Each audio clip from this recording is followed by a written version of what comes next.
Hey everybody, I make it 3 p.m. here, um, so I'd like to wish you all a warm welcome. It's great to see you all here. Please note that the seminar is recorded this afternoon, and if you can check your microphones, make sure that everybody's muted while our speakers are speaking this afternoon. That would be much appreciated. So on behalf of myself, Dr. Francis Joy, I'll be chairing the session this afternoon. My colleague, John Ryan. John is taking care of the technical side of things.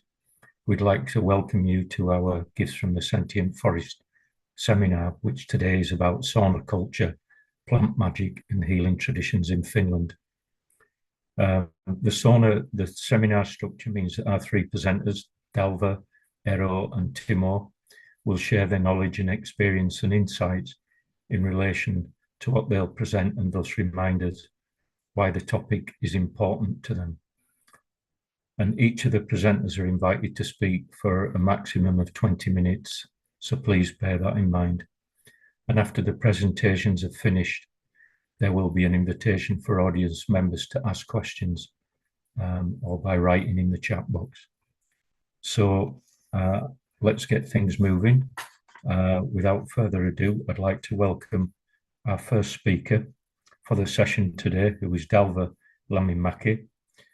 Dalva is a Finnish folklorist who specialises in folk healing, spells and mythology.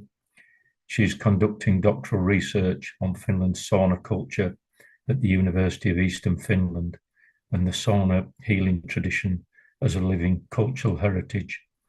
And Dalva will speak on forest magic and sauna wisdom. So I'll hand the floor over to you, Dalva. Welcome. Kiitos. Thank you. And I will share the presentation now. First, let's see that everything works. And should start here. Let's see. Okay, I think everything is fine. So yes, welcome also from my behalf. And first I want to thank you, the organizing part, Francis Joy and John Charles Ryan and Gautam Machi, for organizing this event, and of course Kone Foundation for the support that we can be here talking. And yeah, my name is Dalva Lamminmäki and I'm doing PhD about the sauna culture in the University of Eastern Finland. And as Francis said, I'm a folklorist and I'm interested about the folk culture and especially the folk healing. So to begin, my idea for this presentation is to show you a relationship between the trees and the sauna culture, and there will be lots of stuff. So, but no worries, you will find this on YouTube later to catch up, because 20 minutes is very short time to talk about the trees. So let's begin that journey. And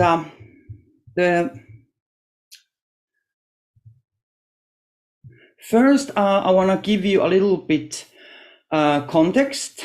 So I think it's important to explain the cultural geography of my presentation, and here is two ways of looking at it. This is only the two maps that I have now, so that you can keep this in mind when listening. And so here is the Finno-Ugric language family map, and that's show you a little bit like kind of wilder bigger area. And that's why this is important, because the Uralic people share the same kind of worldview, partly a mythology, and that goes into these healing practices like understanding the nature and cosmology, and that comes into the folk healing.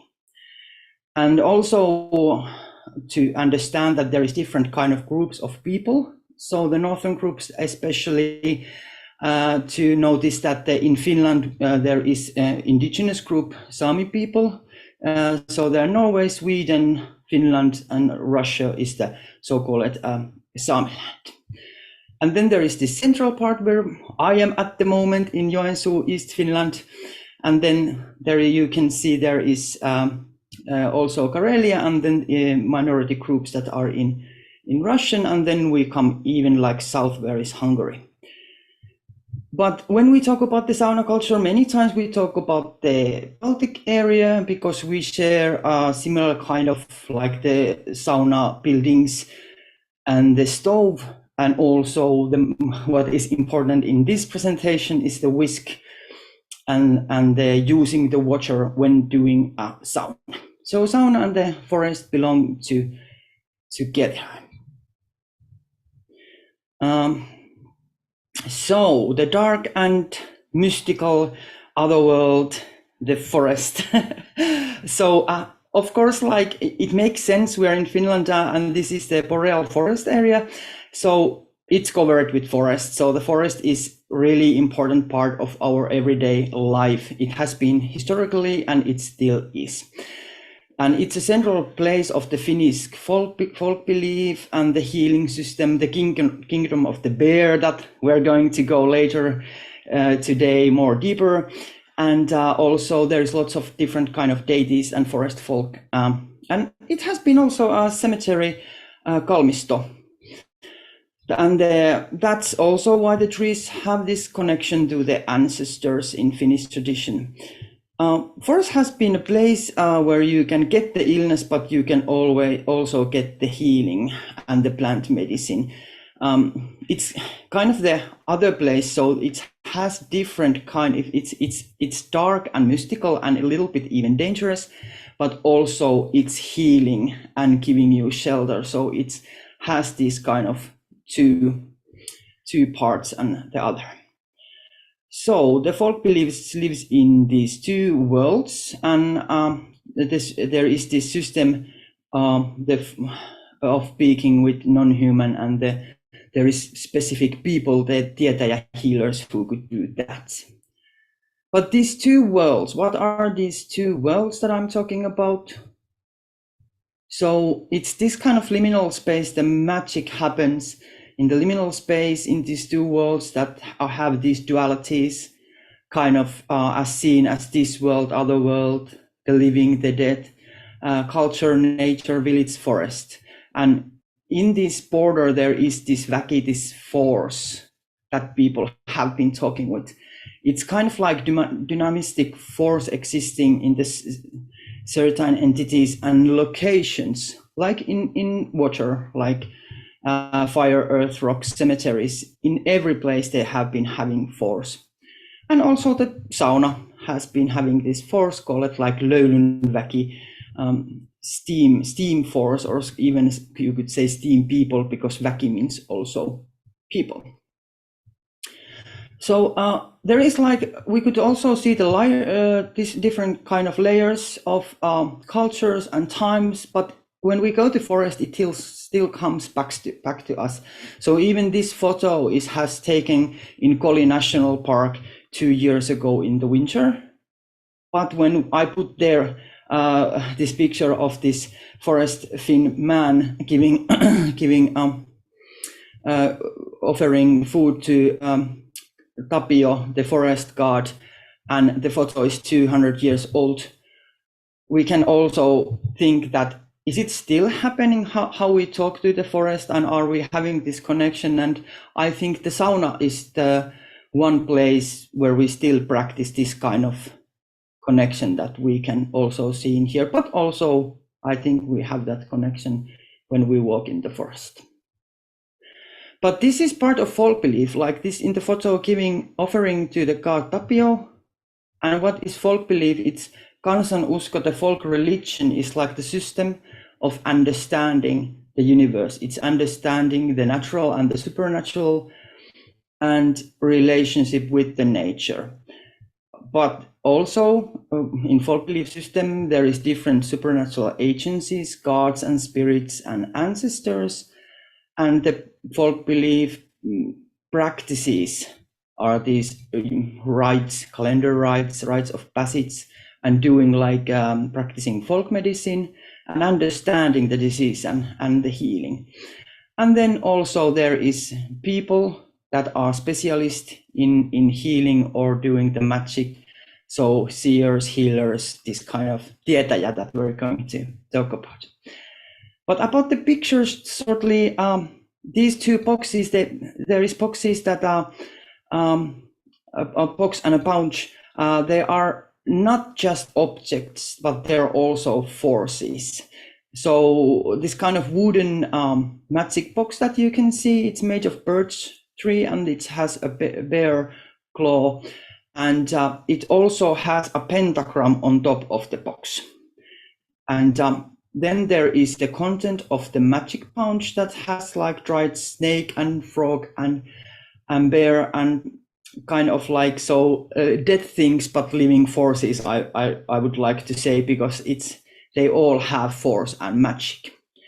And then we come back to the trees, and there is this wooden ring, and these tree branches were used to make medicine. The idea is that the ring is the gateway to the other realm, and pouring water or milk or other liquid through it make the remedy powerful. So that is the healing power comes from the other world when it's poured on the ring. So the folk belief is this kind of system, and as there is the specialist, so who is the specialist, especially when we talk about the sauna? So tietäjä, seer and healer, that was the person who was working in the sauna. So it was just like they were part of the community. They was, as said, they were not like leaders in that matter, because they were just farmers and fishers and let's say like kind of like normal people, but they did have this side job. It's funny to say it like that, but it was kind of a side job. And there is like categories where these healers have been put in when done in research. So there is healers who are in a static state, and there is verbalists using words, so spells, incantations, and herbalists are using plants, making plants medicine, and manual therapists using hands, so doing massage and wet cupping. And also there is this, when you do something that becomes your profession name, so you could be diviner, blood stopper, bone setter, midwife, copper, herbalist, dream seer, or even like corpse washer, because the corpses were washed in the sauna too.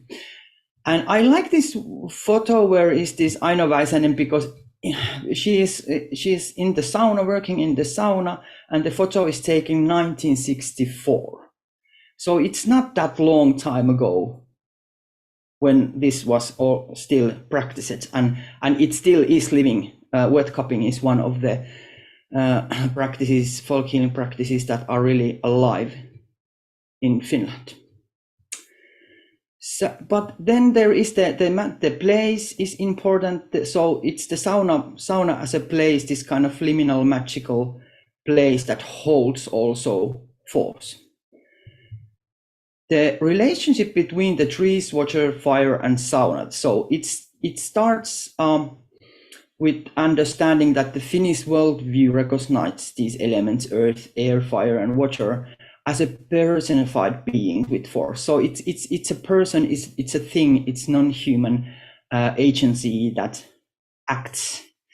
And also the tree species has their own väki, the power. So it's important in healing to know what kind of tree you are going to use, but we're going to go that also later. But starting from the heating, the sauna, because the sauna has its own haltia, and if you're want to heat healing sauna, you would use maybe a piece of wood that has been struck by lightning, because it holds power of thunder. And also it's said that the fire, tar, and juniper is powerful mix. It's this, call it the sweat of Väinämöisen hiki, this kind of magical thing. And there in the picture, that the first picture above, it's the smoke sauna. So it doesn't have a chimney, and the second one below is the more modern sauna that has a chimney, so the smoke doesn't come in, and there is a different between these saunas and the smoke saunas are more traditional ones that mostly when we talk about the sauna healing, it's done actually in smoke sauna, because the archive material is from the time that they didn't have the chimney yet. So there was dark and there was the smell of the smoke and everything, giving these kind of senses. But also the other medicine, so there was the using the plant poultices, for example, spruce resin, pine tar, and also using peat. So different kind of plants were used in the sauna, and that did make this kind of combination of plants and heat and water and steam. And in here you can see the Pekka Rissanen that is buying a water from the spirit, call it Black Spring is the place, and offering silver, and three times this magical number 9 is used in Finnish folk magic a lot. And when you are doing carrying water to sauna, doing special sauna whisk for the healing or something, you can always use the numbering, like 3 and 3 times from 3 places, and that's kind of number magic. But in Finnish folklore, the magic is like divided into the things. So there is this ritual activity, and then using these very special incantations. And yeah, like the Pekka Rissanen is there talking to this haltia, this owner and the ruler of the place, and places and nature have their own haltia, like forest haltia or water haltia. So there was two kind of this kind of haltia people in the sauna. There was water and forest haltia for sure. And then we're coming from the history, we're coming today. So folk healing and magic today, and performing ritual with trees. You can see the sauna whisker here doing her work, and shortly showing you the species, some of them, not all. And it's the Finnish saying, if the hard liquor, tar, and sauna do not help, then the disease is fatal. And in sauna, they did use spruce, pine, and juniper. And they're mostly used because they're antibacterial, and then there was lots of these kind of like mythological forces that was believed that they have special powers. These plants like kataja, the juniper, was one of the known ones, and use it also as a smoked, kind of like sage in the same way. And with the plants, there was also these kind of spirits, and the Auteretar was one of them, daughter of the air and the mist. So there was this kind of spirits, and Ututyttö is one of what I like. It's the mist maiden. So there was these spirits and the plants together. And also there was alder tree used, rowan tree, birch tree, willow. The birch tree is the one that is most common known used. But they did use, especially in healing sauna, many different kind of whisks.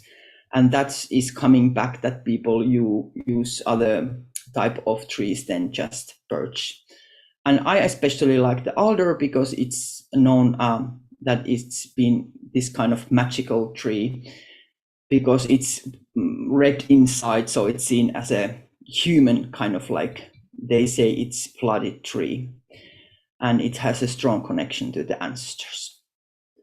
But how they did use the words, there is one example here, the bathing of the sick, where the healer is using whisk and the 3 parts of the whisk. So putting 3 leaves from the whisk to the mouth tree, and from the whisk that has been used 3 times, and then the healer uses words. And the washer, I think washerwoman is talking to the Sanervatar, that is the female sauna spirit or deity, and so talking to her, Sanervatar, sauna maiden, are you living in the steam, and so on, and also then driving the sickness away there is 3 ways to go, 1 from the door and 1 from the window and 3rd from the sauna latch, so the sickness can choose also.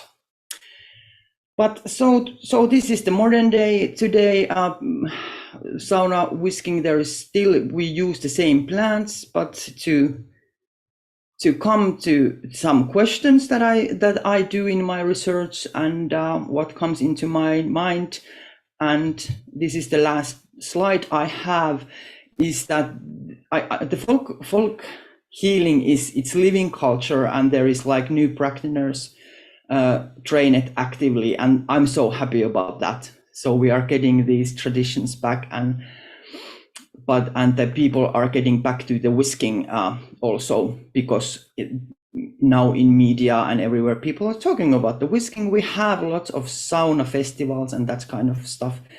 So sauna is now very trendy also, but there is issues, and I don't want to put them under table. That sustainable development. So there is ecological questions like the water pollution and the small particle air pollution. We need to make better stoves. And ethnical questions that comes, like equality questions when where is asked to be nude in sauna. Is it okay to you? I don't know. So these kind of questions, and also socioeconomic inequalities, because sauna services can be expensive, and then but still at the same time we say that sauna belongs to everybody. So does it? And the cultural heritage question, that is personally my biggest question, is that the sauna whisking is prohibited actually in public saunas and apartment complexes in Finland mostly. So intangible cultural heritage cannot be practiced, and that means that if you cannot practice the sauna whisking, you don't learn it. So is there a sauna main culture and a sauna counter culture? I don't know. We can talk about that and think about that, and I try to answer into that also in my research. So, but I want to thank you, and here is my email address. You can email me and ask more about things or books or anything, and there is also my webpage. And here is the list of the references that I can send if somebody is interested. They are mostly in Finnish, but there is some in English also. So thank you for listening, and I'm happy to hear what Eero and Timo share with us. Thank you. Thank you very much, Dalva, for a very interesting presentation. And we'll come back to questions later after the speakers have finished. Okay, next up, we've got our second presenter for this afternoon, who is Eero Peltonen. And Eero, the title of his presentation is The Healing Sauna, the Spirit of Steam and Powers of the Forest. Eero is a bearer, keeper and transformer of the Finnish and Karelian folk heritage. He lives in Joensuu, which is in eastern Finland, and Eero is also a cultural educator and traditional singer who has broad experience and expertise in Finnish and Karelian sauna and folk healing traditions.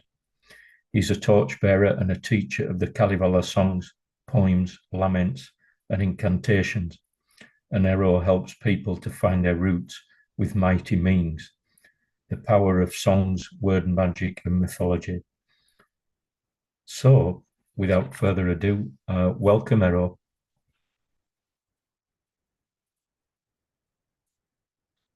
If you can unmute yourself, your microphone is still muted. Yeah, thanks, Good. Francis. There we go. Thanks, Welcome. Francis, a lot. Thanks.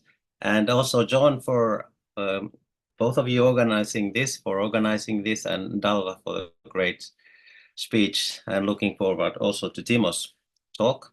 So my title is The Healing Sauna, the Spirit of the Steam and the Powers of the Forest.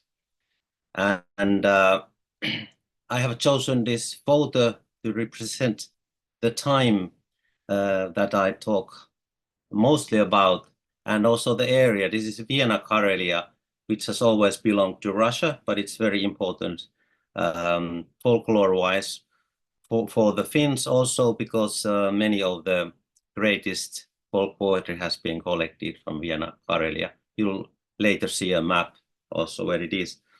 And this is from a sacrificial meal for the dead from 1894. So you can see that people gathered still at the time, a bit more than 100 years ago, to the forests.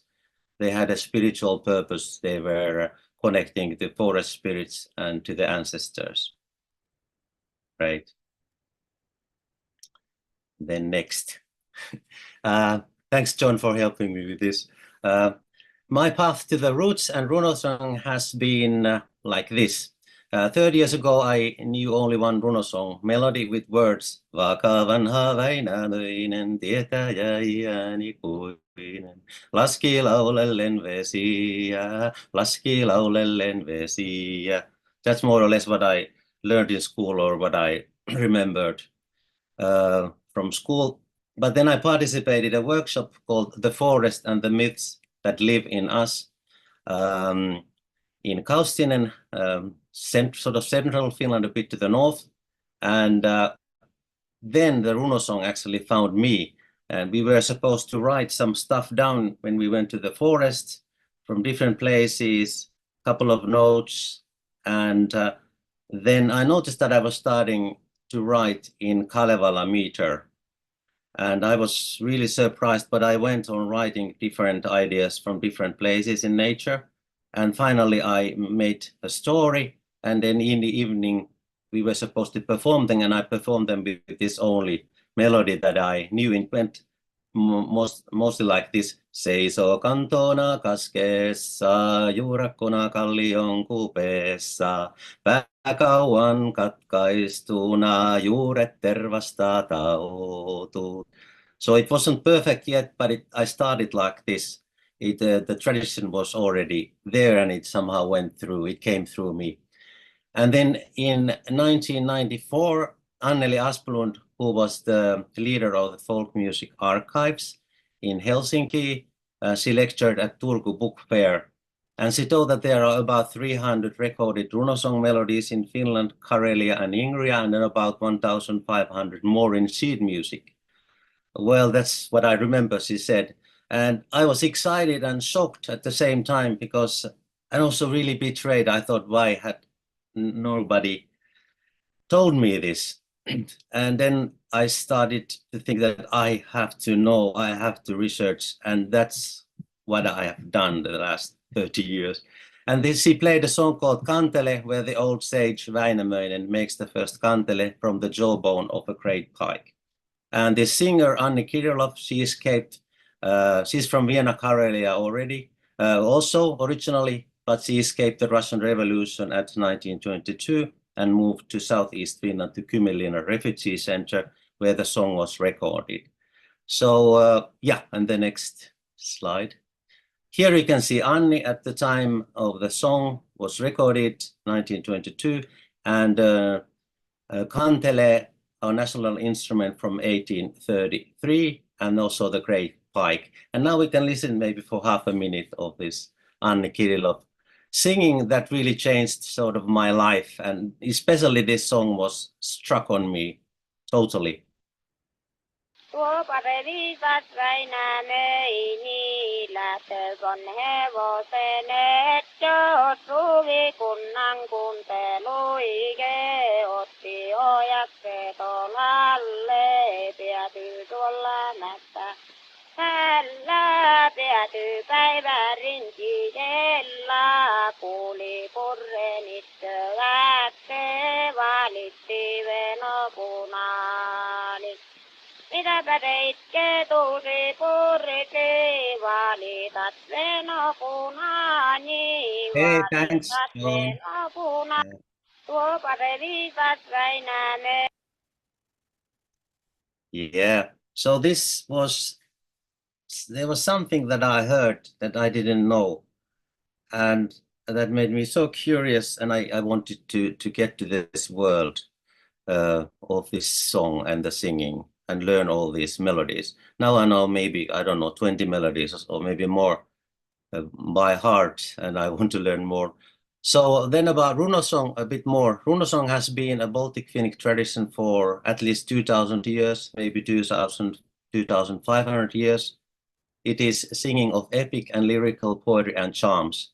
It is an oral tradition of Finns, Karelians, Estonians, they call it regilaul, and Setos, they call it lelo, Isorians, Votians, and Ingrian Finns.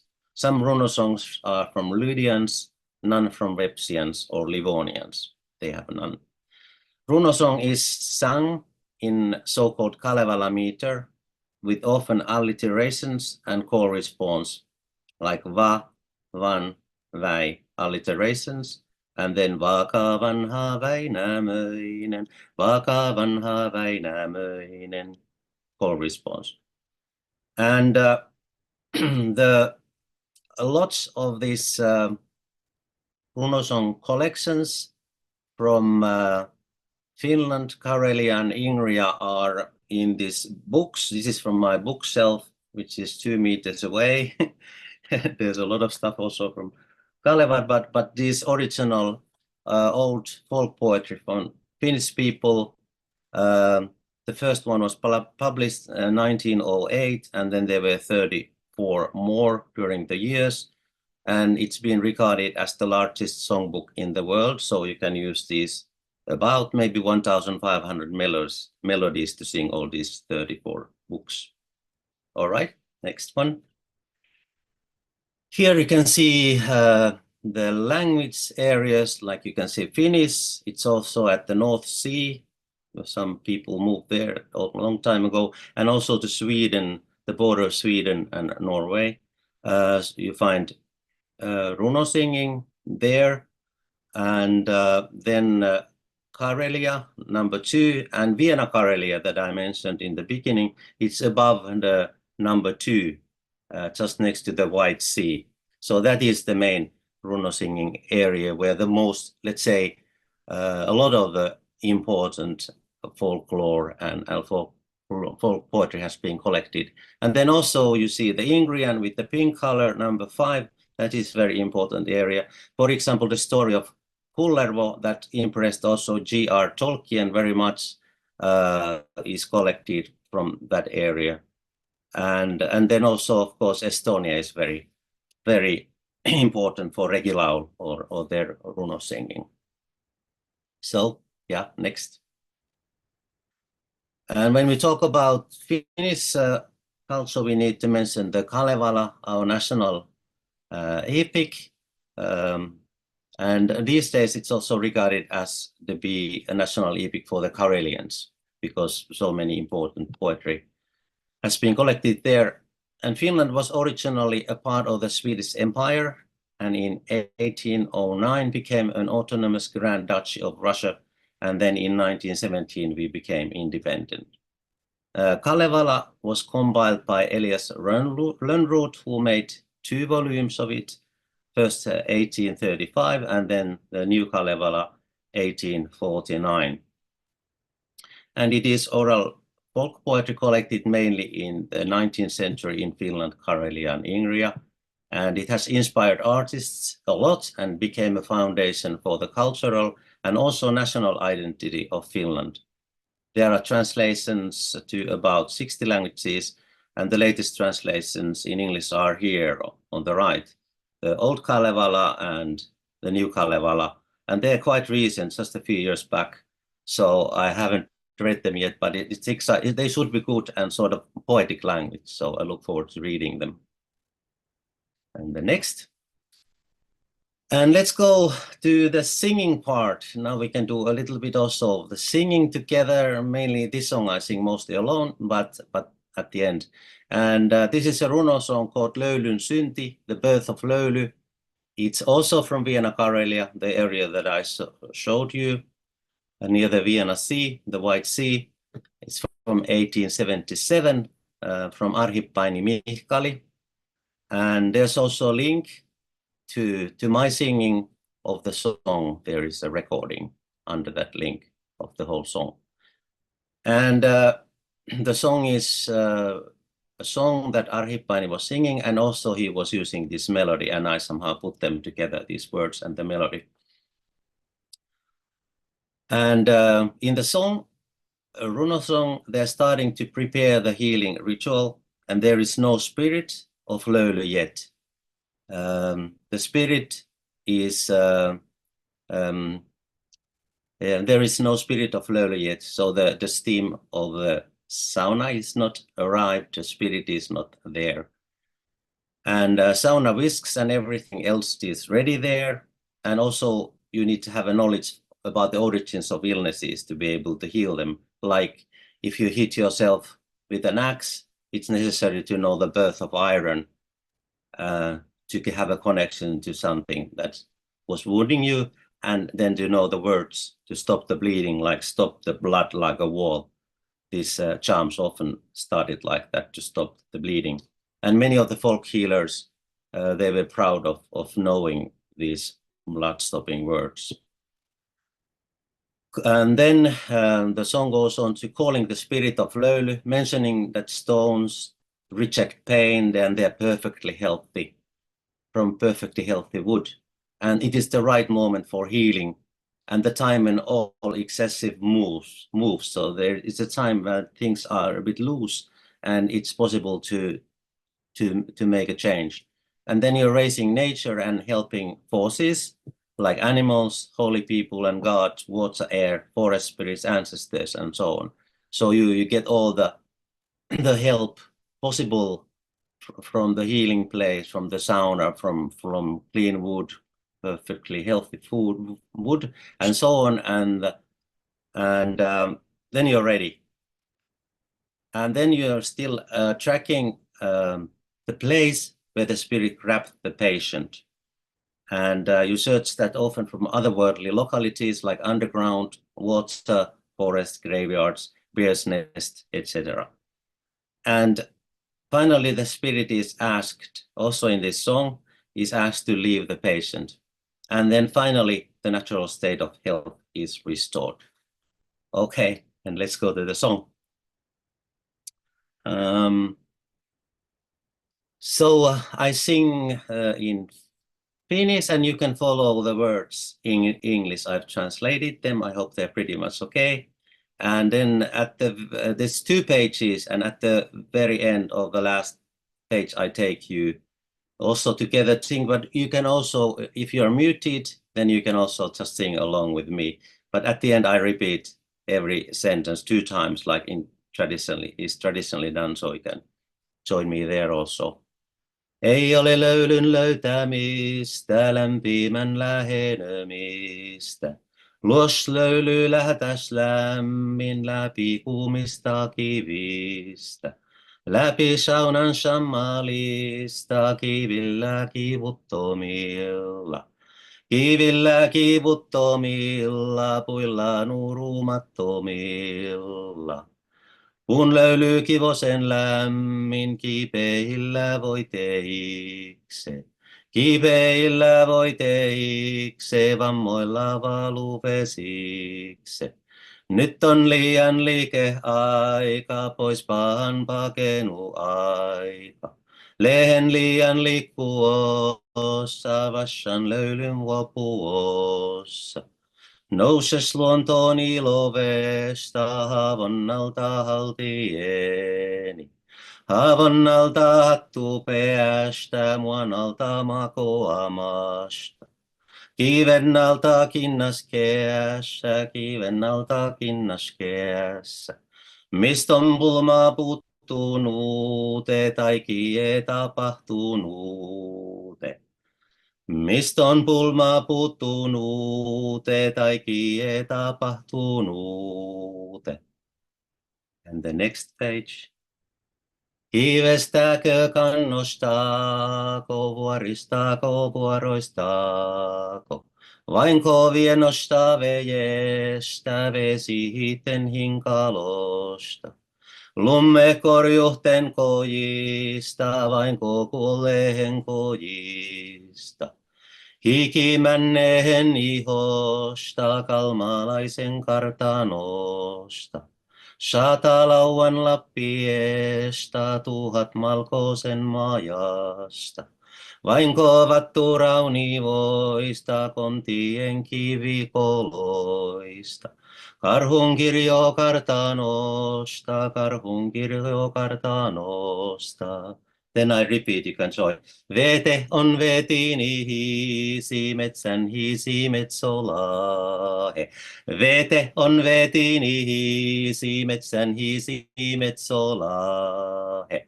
Kontien kivikoloihe, karhun kirjo kartanohe. Kontien kivikoloihe, karhun kirjo kartanohe. Kuin lienet kuolleen kojista, männös kuolleen kotiin. Kuin lienet kuolleen kojista, männös kuolleen kotiin. Shatalauan lappie, tuhat malkosen majaahe. Shatalauan lappie, tuhat malkosen majaahe. So this was the song. Following the healing which in the song happened in the sauna. And then we go to another song where we can actually now all sing together. This is one of my favorite songs, maybe my very favorite song. It's about the golden wheel oak. It's a traditional mythic theme here especially in Karelia and also Eastern Finland, but also some other areas.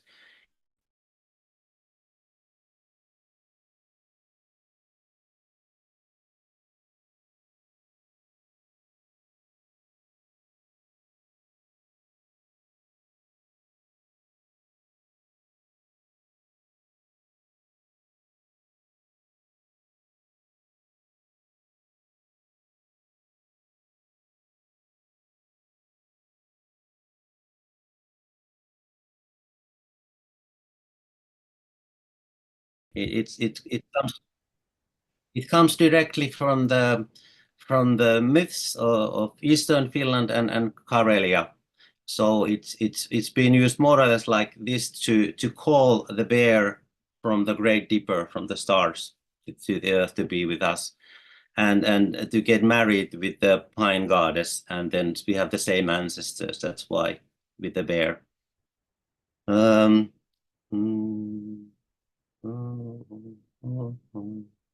Missä on ohto synnytelty, missä on ohto synnytelty, karhun poika kasvateltu, karhun poika kasvateltu, mesikämmen käännytelty, mesikämmen käännytelty, luona kuun tykönä päivän.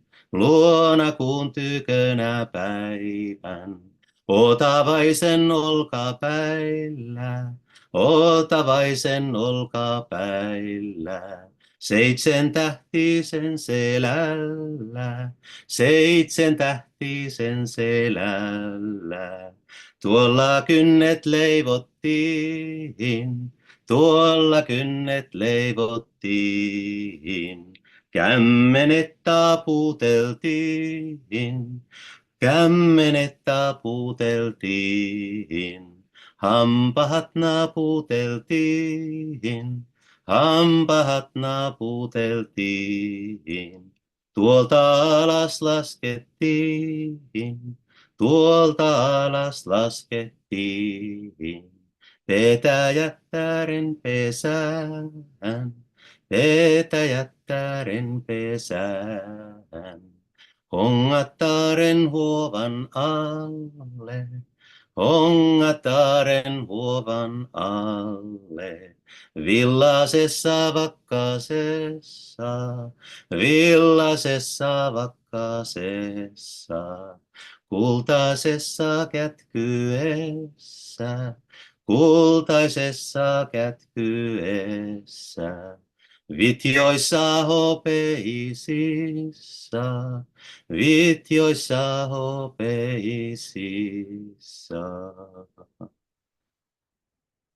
So here it's also mentioned, just to say at the very end, that these things like the gold, the silver, the bronze, the honey, the meat, the nectar, they are always meaning like spiritual aspects, sentient aspects of the forest, of the healing, of the animals, and everything. So, yes, these like here you got. And there was this, maybe just John saw the pictures. Yeah. And we won't sing that again. But here you can see, here you can see how I visualize the oak tree. There's a big oak tree in Finland, the southwest Finland.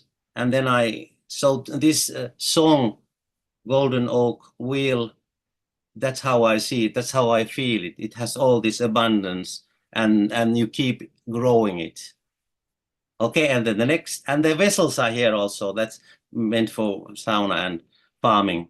And then this is the place where Elias Lönnroth, who created Kalevala, found the first runo singer on his first walk in Finland. It was 1828, and in Kesälahti, which is not far from here. And I was just by this pine tree about a month ago singing. And the story tells that Juhana Kainulainen was giving to Lönnroth his poetry under this pine tree, which is ancient. And also Juhana Kainulainen, who was a hunter, he used to place the bear skulls of the bears he hunted on this pine, on the very same pine. And it is still there. You can see it. It's a powerful thing. Maybe we don't have time to sing this, do we? I don't know. We have 1 minute left, Eero. Oh, 1 minute. Okay. Let's sing. This is the song when the skull was taken back to the pine, and then the bear spirit was taken through that back to the Big Dipper, to the stars, to home. Lähde nyt kultaa kulkemaan, kullaista kujoa myöten, kullaista kujoa myöten, hopiaista tietä myöten. Tästä on sillat silkin pantu, sillat silkin suot sametin, pahat paikat palttin alla, verän äärillä vetty. Ei tästä etäviä, viän mäntyyn mäellä, petäjäseen pellon päähän, siihen tuli turvan tuopi. Petäjäseen pellon päähän, siihen tuli turvan tuopi. And then the last one. Wasn't it? It's a beautiful farewell, and showing this huge honoring of the bear and the relationship to the forest and the spirit world. That's a perfect ending, Eero. Thank you very much. Yeah, thank you, everybody. My contact information. Maybe you get this. Then my contact information at the first and last slide, so you can write me. We put it in the chat box when you started. John put it in the chat box when you started. Right. So it's there if anybody wants to make contact. Exactly. Okay, great. Brilliant. Thank you very much. All right, well, so let's move on to our third presenter this afternoon. It gives me pleasure to welcome Timo Mahlamäki. And Timo's, the title of his presentation is The Bare Necessities.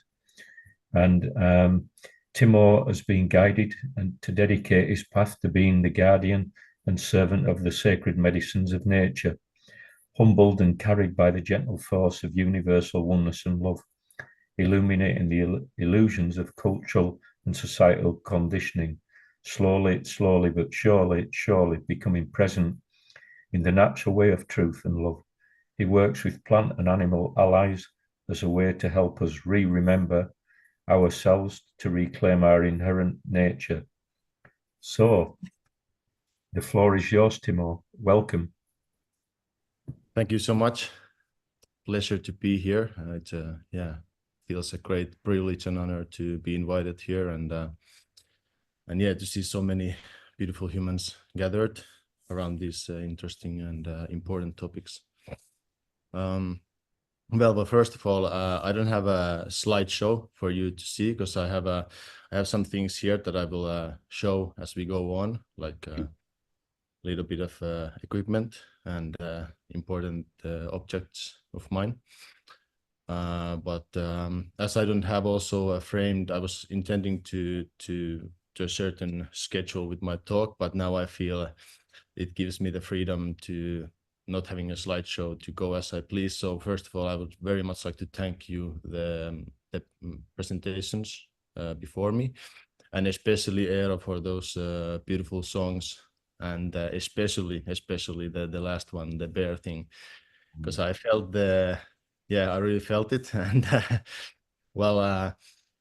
I had the kind of a feeling of coming here that I don't know what to even say about the bear, but luckily you already described it with the song. You brought the spirit and the connection to the forest, and which for me the bear is just for me it's the kind of the direct connection to the spirit, the forest, and it's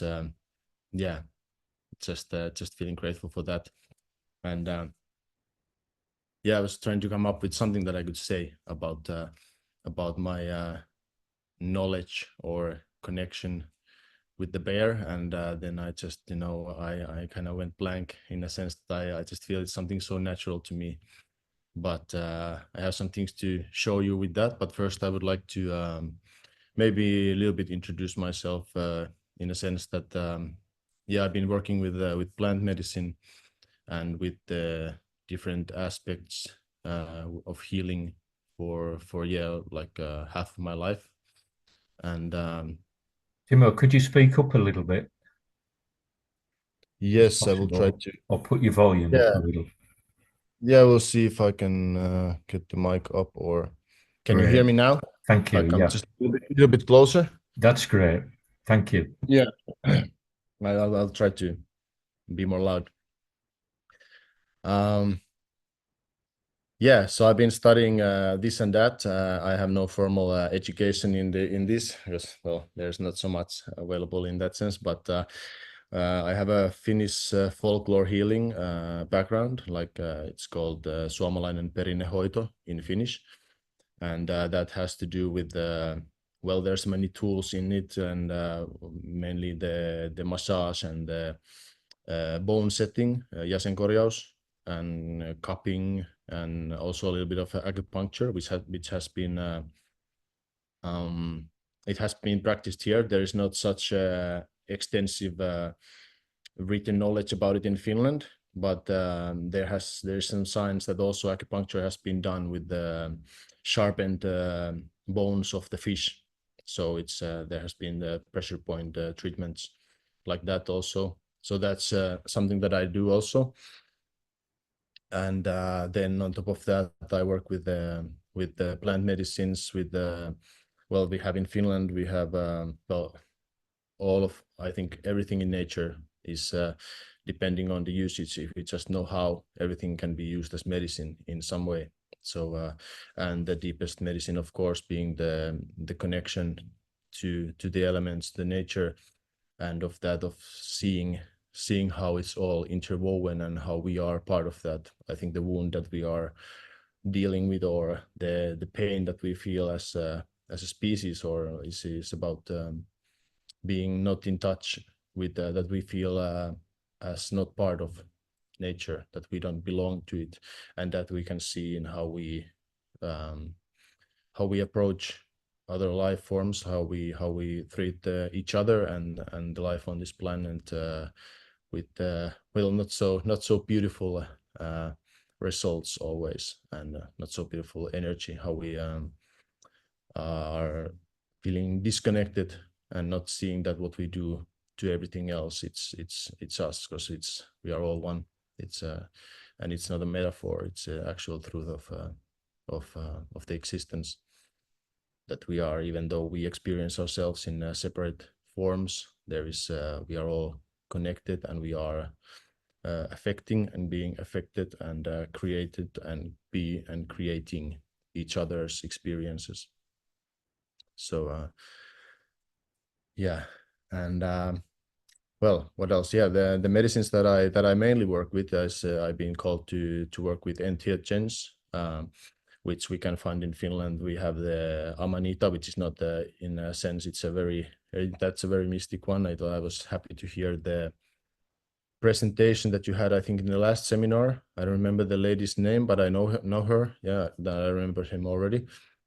And it's yeah, for me, the Amanita is somehow it's well, it tells a lot about the spirit that it's that I actually have one right here, and I was going to the lake before this to a little bit freshen up, and this beautiful one just was there on the path, just kind of, and I felt like it just wants to be live, like come to join the show, to come to the meeting.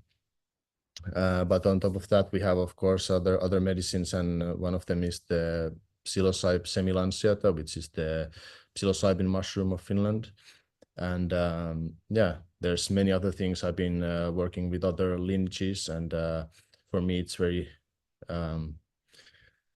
yeah, it's challenging to put one like to the pedestal, even my own tradition in Finland, even though there is the connection is, of course, for me to this type of nature, but it's all connected, and I feel so much like that every plant, every creature on this earth has is here to be enjoyed, and to share our life with, and to connect with. So I've been working also with other traditions, like the ones from the Amazon rainforest, and from the deserts of Mexico, and yeah, all kinds of medicines.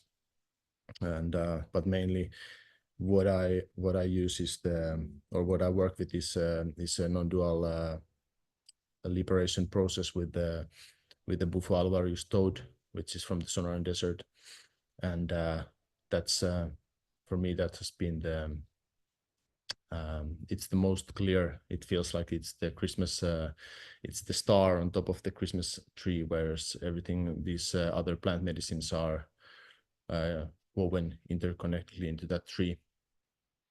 And yeah, and there's also other medicines that I work with, that I feel have so much wisdom for us to share, is also just a simple tobacco, quote unquote simple.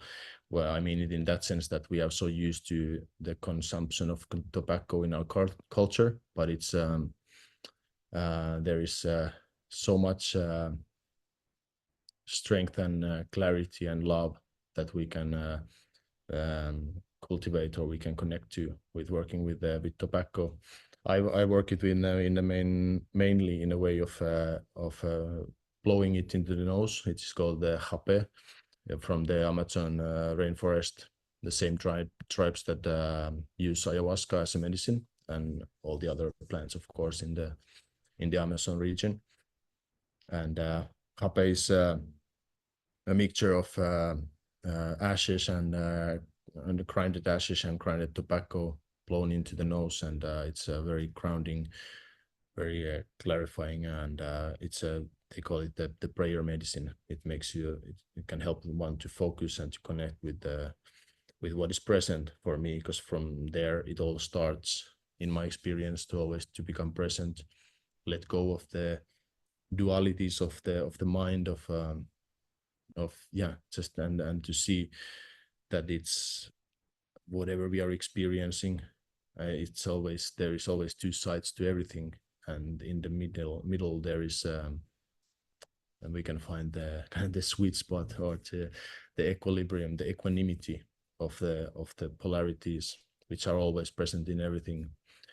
And and for me, the healing comes no matter what's the form. If it's taking a medicine and being guided by that release of flow of energy, or with if I do a massage or something like that, for me the facilitation of healing is to hold space with allowing everything to be accepted and welcomed, and to guide. Sometimes it's there is this manipulation in massage. We manipulate the body, but the main thing is to guide consciousness into releasing tension in the subconscious tensions that there are, and that we are not even aware of until we become.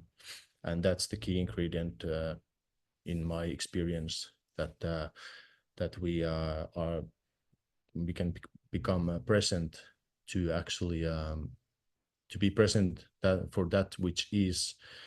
And then, because by awareness the energy gets to moving.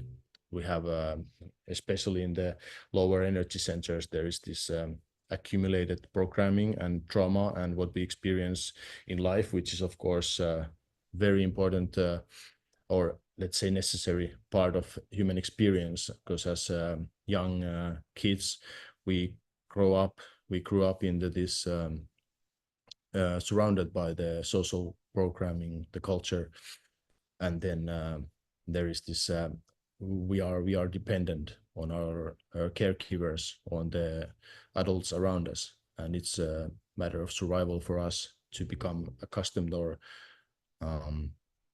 to go by the flow of that, and to, you know, and sometimes we learn something that is not so helpful for us anymore necessary in this moment, meaning like that we withheld some feelings or some expressions that are natural for us, and we are not letting ourselves flow freely as ourselves. And for that is the realization that it's the greatest gift that we can give to ourselves and to each other, to life, is to free ourselves to express and to be who we are meant to be. And of course this is again like us, I'm just in this sense that I'm this body and we are separate beings. There is let's say like there is this bigger mass of the collective and the people surrounding me, and of course there are beings, have been beings, and I trust that there are beings who are capable of holding that unconditional love. And we have those stories like Jesus and Buddha, and that were just staying in that knowingness of the truth and love of oneself, which is the universal self, and no matter what happens. But in that sense, it's a paradoxical thing that we can, that the more that we surrender to our humanness, is that I have these conditionings or limiting beliefs or programmings, the more I surrender to them and feel them fully and see that they are actually also expressions of love or yearnings, that it's all a giving of love, or of needing or wanting of love, then that brings that unconditional understanding and empathy to actually start to become present. And then even in the midst of mixture of responses from our surroundings, we can start to surrender and accept. And there's a twist in that, how that can open our heart and each other's hearts. And I'm gonna see my notes a little bit if I and also well this whole thing with healing, for example with massage, is on some level it's helping the body back to symmetry, helping which is to say that the energy is flowing freely, that we can initiate more free flow of energy, which is always precisely like without mistake connected to our breath, which is the key of our energy flow. And it's also where we can how to say, to see, where we can actually see and feel our state. And by letting it flow freely, we can let our emotions flow freely. And then just but it's if I make a treatment, it's like a process of holding space for that safety to be there, that one can feel, one can be however they wish to be. That is also the same as if I held a ceremony. That is the, yeah, that's the only thing. And it's sometimes for the mind, it's when there is programming, it's a very it can be very scary to just let go and trust and surrender that I can feel, that I'm safe to feel whatever I am. But again and again, in my experience, I find that it's very rewarding, it's very relieving, very opening to do that. And there kind of also builds this momentum where we can actually start to trust it more, in my experience, when we allow ourselves to slowly come back to the natural flow. And the one thing that I put in my notes was the topic plant magic, which of course is I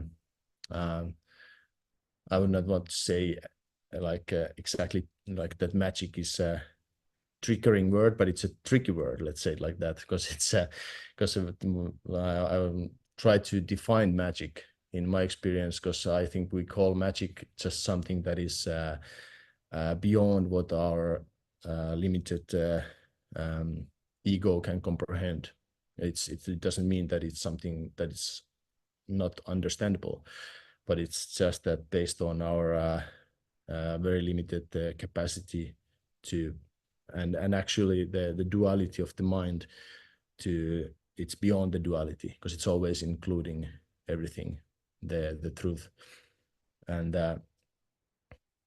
yeah, but we can experience that, and of course with help of medicines, but also in daily life. I think everybody must have some experiences, or hopefully a lot of experiences of these synchronicities, how things seem to unfold, and we get this kind of a peekaboo into the seeing that for at least a small moment, seeing that how everything is actually interconnected, that there is this like divine order of things, how everything is unfolding.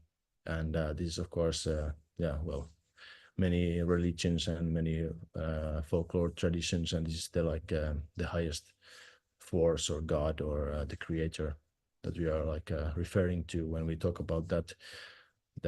And for me it comes down to really starting to see it, by seeing it, by surrendering to it, which is we can only see it by trusting and surrendering, and then starting to trust it and actually see that even if our mind cannot comprehend in the life, that how is this going to turn out, how are things going to be, and why is this happening, that there is always a reason for that, and it's actually for the highest good of all things and for every being, no matter how messy it may seem. I know these days it's a world looks like it's sometimes a little bit of a shitstorm, to say the least.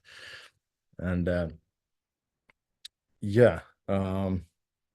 but yeah, that's actually the talking about shitstorm. It's the conditionings of our mind, that we how we create the life that we are living, how we actually respond to life. It seems that that we tend to create responses that are not necessary for what is present, what is actually present. So this means that based on our trauma, we, for example, respond to a person in some way, because we have a programming or we have a belief that they have some certain intention towards us, and then we are not actually present to the situation, but we are responding from the belief, and then thus we are creating that energy and that situation, and then it's a shitstorm after that, when we are not present for that which actually is present. And this we can of course see like in the collective, that we prepare for war. Well, if we would not prepare for war, would there be war? It's like we are creating the polarity, we are creating the that the illusion of separateness, that is the reason,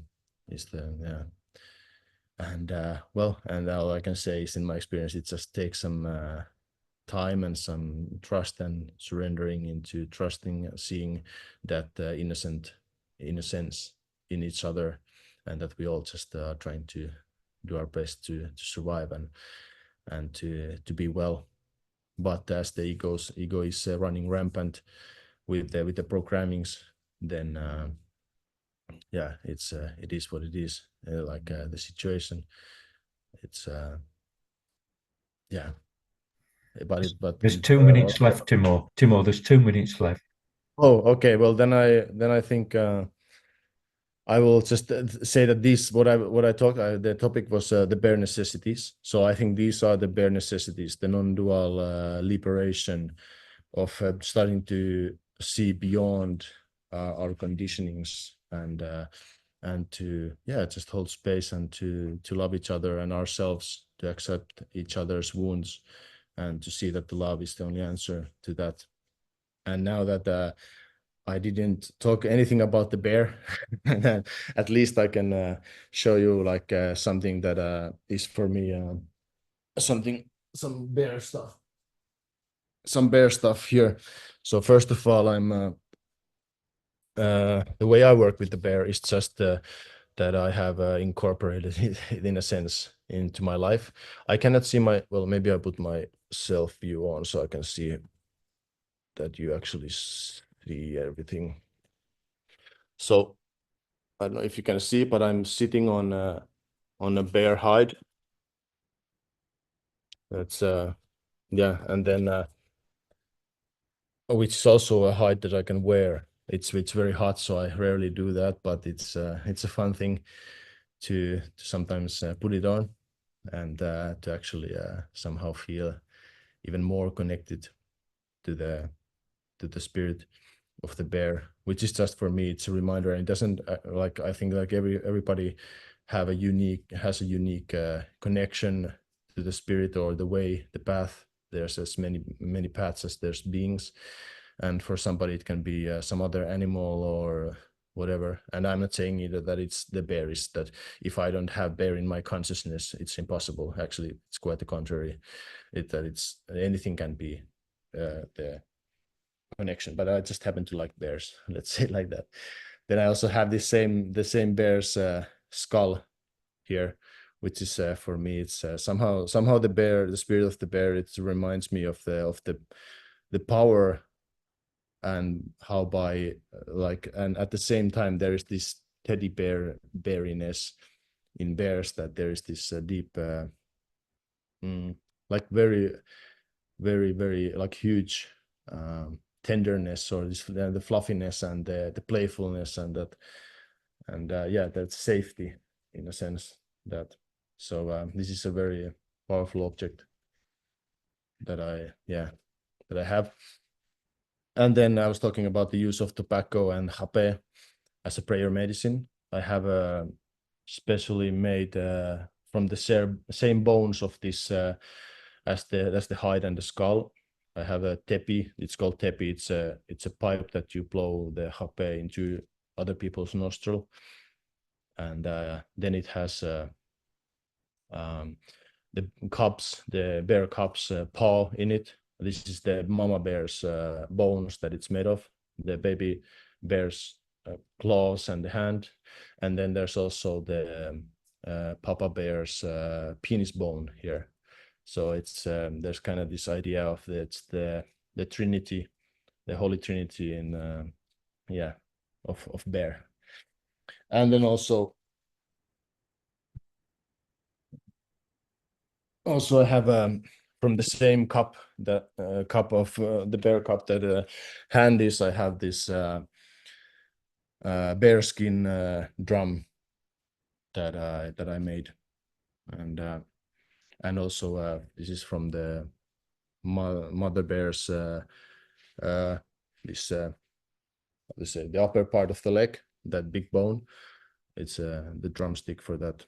I could play it, but it's actually not in tune because it's a little bit chilly and moist inside here now, so it needs to be tuned to be played. But yeah, so that's just some introduction for like just showing like how I connect how I somehow work with the bear. It's funny that I don't have words to describe it, but luckily, as I said, Eero already made it beautifully.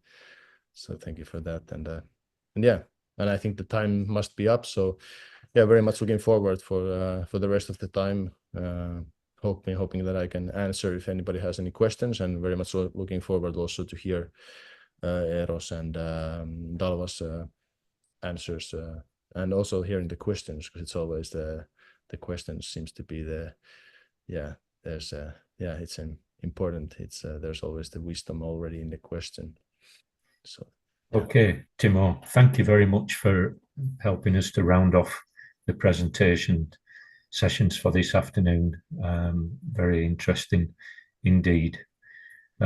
We went a little bit over time, as you can see, because of the technical glitch, but we still have time for some questions. There'll be two ways we could do this. If people want to raise their hand, I know who to come to in the Zoom screen, and also if anybody wants to write anything in the chat regarding questions, then John will also attend to that. So we have about 15 minutes to go through the questions, 20 minutes. So let's get going. And first up, we've got Helvi B. You have a question, Helvi? Yeah, thank you. I am curious if any of you three played the kantele.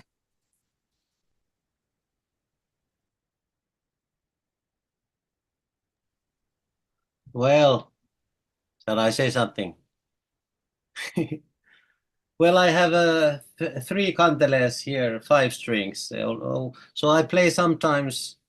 Oh, can you hear me? Yep, Hello? we can hear you. We can hear you. Yes. Show Yeah, us those kanteles. Yeah, this is probably the oldest one. It's a bit like this folder from 19th century, 1833, I think it was. Quite similar. I found it from a second-hand store. This I'm not really playing, but I have one favorite kantele that I play sort of as a meditation, just to feel things and to go deeper into myself. And I don't really play melodies, but my favorite musician, kantele player, Arja Kastinen, when I was 50, I asked her to play to my birthday, and I said, could you play the church bells of Konevitsa, which is the most famous kantele tune? She said, I don't play songs. And then I said, oh, no, just come play whatever. And then she was improvising. So I think kantele is also really great just for improvising. Yeah. Hey, thank you for your question, Helvi. Anybody else?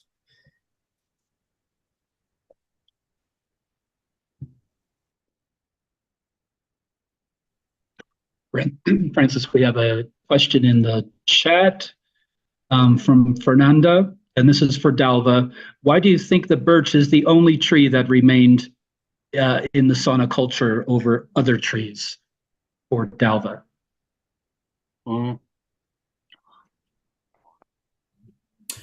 Oh, okay, thank you. That's actually a good question, because I was thinking when I was writing about all these amazing tree species that why the birch is the common one. But I think it's just because it's so popular. We have so much birch tree. So I think, and it's very easy to get, and also because of the amount of leaves in one branch and like that kind of thing. And maybe there is something cultural like in Finland about the birch tree, so that's why it's mostly used. I think it's just maybe question practical thing. Yeah. But please use other trees too, they are amazing. Yes, thank you, John. Anybody else?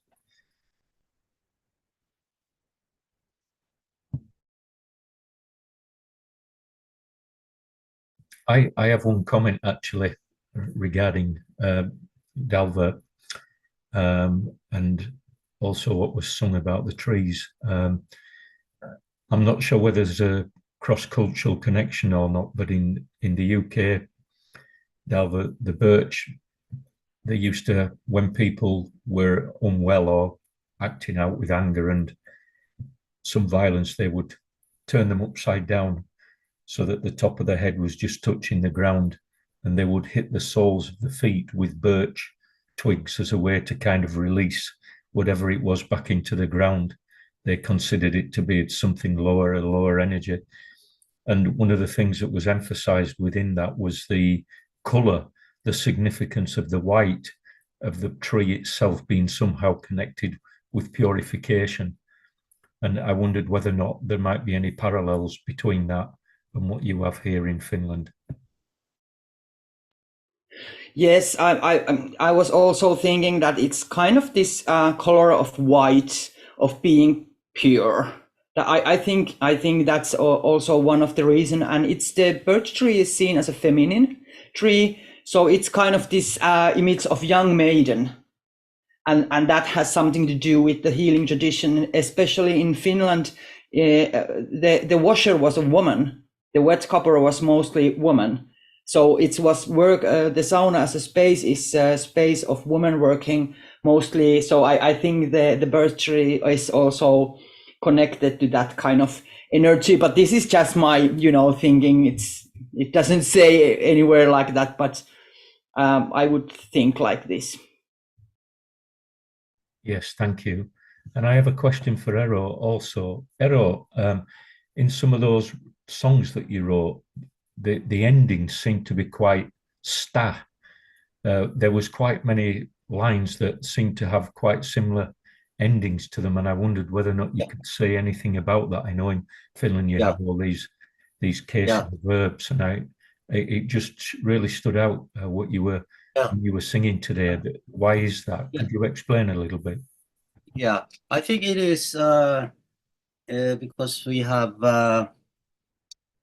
Karelian, several Karelian languages, and then the Vienna, especially in the Vienna Karelian language, which was the most important runo singing area, they seem to say Kallion kivikoloi and so they seem to drop. So it seems that it is a style that I haven't really met in the Finnish side, really. So it seems to be connected to, because Vienna Karelia has never been part of Finland, and the border has been there from, was it like 1640 or something, very, very long time in the same place. So the Karelians in the Russian side, they are strongly affected by the Finnish and the other way around. So there's a lot of mixture between also the language, and there could be also, because they are Orthodox, it could also coming partly from the church resonating music. That's possible, but I don't know exactly why, but these are some of my thinking about it. But it's a special style. Yeah, I haven't found it in other places. When I learned this song, which was the easiest song for me to learn, actually, extremely easy. And when Arhipainen Mihkali was recorded, or the song was written down, he was exactly the same age when I learned it. So I got really close to that. And for me, it seems to be natural to drop the end somehow. It feels right. I don't know exactly why, but I studied. So, yeah. Great, thank you, Eero. And we have one more question for you from Mina. Eero, do you know where we could find more sauna-related traditional Finnish songs? Is there some kind of archive that people can access to hear or read runa songs or particular books in addition to the Kalevala? Okay, I can write this on the chat. I was supposed to also present it, but I didn't have the time. Kalevala Heritage is the best by far.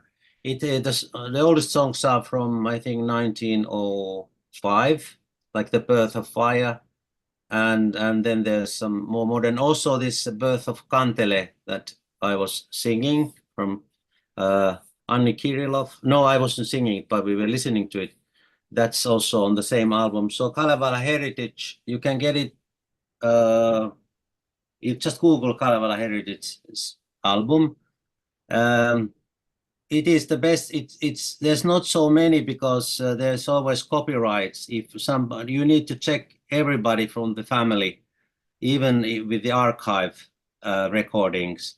And I think that's one reason why there are very, very few, almost nothing. So the best thing is to go to the archives, but it's surprising that there are very few. There's almost no songs about the sauna tradition. It could have been a taboo, like mentioning the bear. There's more like about 350 names for the bear because it was a taboo to mention the name. So there could be some taboo elements connected to the lack of sauna songs, but we have the archives for the Finnish, all the Finnish poetry, all these 34 books that I showed. They are in SKVR. If you Google SKVR archives, you will find them.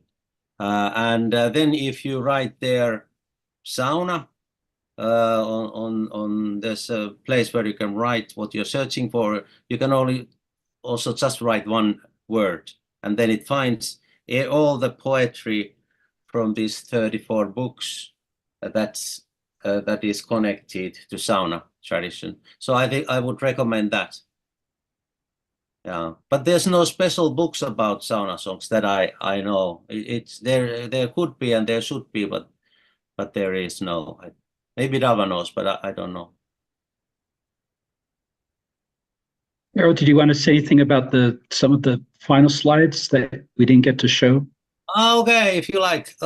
Yeah, this is the Great Bear. This is what my favorite from the English books. It is a thematic anthology of oral poetry in the Finno-Ugrian languages. So I like the translations there, and there's stuff around the bear, and I like what kind of songs, lyrical songs and epic songs they have chosen to that collection. So you get an idea about the Finnish culture, about Karelian culture, around Ingrian culture, I think around Estonian culture, Sami culture. The only problem is they're using the old names, like for Sami, the Lapps and so on, still, because it's an old book. But we have to. But that's what it is, but it's a good book, yeah. So was there anything more? Yeah. That's great. That's great. Thank you, Eero. We have some more questions in the chat. Helga's asking, do you put the whip in water for a long time before using it? Or does it depend on the tree? And is it always hot water? Well, I can say that it's used for it's dried. So if it's dry, then we use it. We put it on the hot water. Well, I would say like 30 minutes to 40 minutes, that it doesn't go too loose. But otherwise, the fresh ones, you just use them.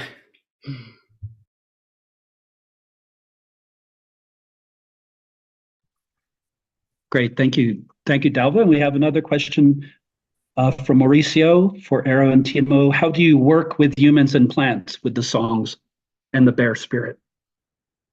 How do you work with humans and plants with the songs and the bear spirit?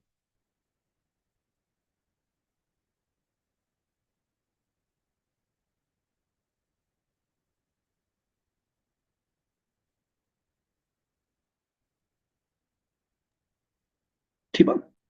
Did we lose Eero? He jumped out, or I can't see him. Anyway, I can answer or try to put something into words. What was the question again?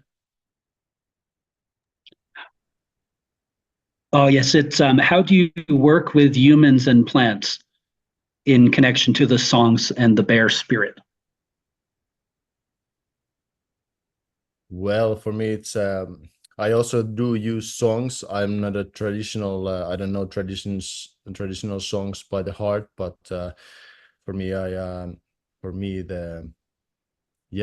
singing in general is it can be very opening. It's a thing of matter of letting our energy flow, and it can be very good medicine to do that. I myself, when I do healing, or I mainly sing without the words, and but it's just it's a bit closer to I also do a little bit of this the what is known in the Siberia or the Tuva, the throat singing, but I also do that without that. That has a special kind of a thing. For me it's about just letting let's say emitting vibration, and that is coming from it's like channeling vibration, letting my own energy flow freely, and through that kind of I can guide. For example, if I have a one-on-one session, I can guide the energy of myself just by letting it open, and then being a companion for the one that I'm doing quote unquote healing. Although, because I feel like I'm just holding the space, and I'm also healed at the same time, because it's we are interconnected. But in that sense, I'm being a channel of emitting vibrant vibration. And from experience, having sessions done to myself, there is something in this relative sense that how much one's own vibration has risen, or how high the vibrancy is, how strong our magnetic field is, and then it can be there's like this there will always be if one is vibrating high and the other item or person or object is vibrating low, they will always meet somewhere in the middle. And it's like so in my experience, when I've met beings that I feel, humans that I feel that are quote unquote advanced in the relative sense, I feel like it's just something being in the presence and in that space of and being facilitated by them that can it can also bring up the blockages within me to be purged or to be cleansed in the and it can happen through singing also. And this of course is also related to the spirit of the bear, which is which can be a guide in that. And one thing that it's not directly related to the question, but what I was that just came to me is the thing that when Eero was saying about the many names of the bear. It's the spirit of the bear having, and the animal having many names. For me, it sounds like that it's also a matter of respect and also a fear of its power. But for me, it sounds like that if I have many names for something, which I have 2 dogs, and I already have well, then other one is so young that not so many names yet, but the other one has like 5 to 10 names, and for me that tells about love and deep connection, that there is these petting names. So I think that's also something to be considered, that the bear is very loved by the people. Yeah, I agree. Like they call it the honey poem, and with like all the very wonderful names, especially during the at the old like shamanist time with the hunting and fishing and gathering people. Then it became more with the farming. It started to have also more negative echoes. And Christianity also. So. Just to let the audience know that we have about 3 minutes of time left. I've got one quick question for Timo, actually. Timo, one of the things that I noticed about the pipe that was made from the bear bones was the attributes of the male, the female, and the cub that you mentioned. And I wondered if you could just give us a brief description about the fertility, because I know that a lot of the book that Eero showed, The Great Bear, and indeed a lot of the sauna work, etc., a lot of it is around fertility rites, or has been around fertility rites. And that's one of the things that really stuck out about what you're holding now. If you could give us a brief summary on how that works, and that would be really informative. Well, for me, it's very like how to say, like obvious in a sense that like all it's things important or things that matter to us most in life. It's they are like this how to say, what is the word, like that they, well, now I'm not getting the word to my head. It's some fancy word anyway. But there it's yeah, for me it's a reminder of the that's actually the most that's the like divinity, no matter if it's an animal or like we are all like beings here, like the same to yeah, just the surrendering to the love and that connection which actually births new life, which keeps which is the actual force, the love that keeps the manifestation of everything going, things coming together and creating new life by like the infinite fractal of that. So yeah, something like that, I think. Great, thank you very much. Do you have anything left, John, in the chat? We have about 1 minute left. Yes, we have one last question. Let's see. Okay, from Helvi. This is for Dalva. Can you share about the bridal shower sauna, Dalva? The bridal shower sauna. Oh, thank you. That's very good last questions to come back to the sauna topic. So the bridal sauna was for the friends of the bride.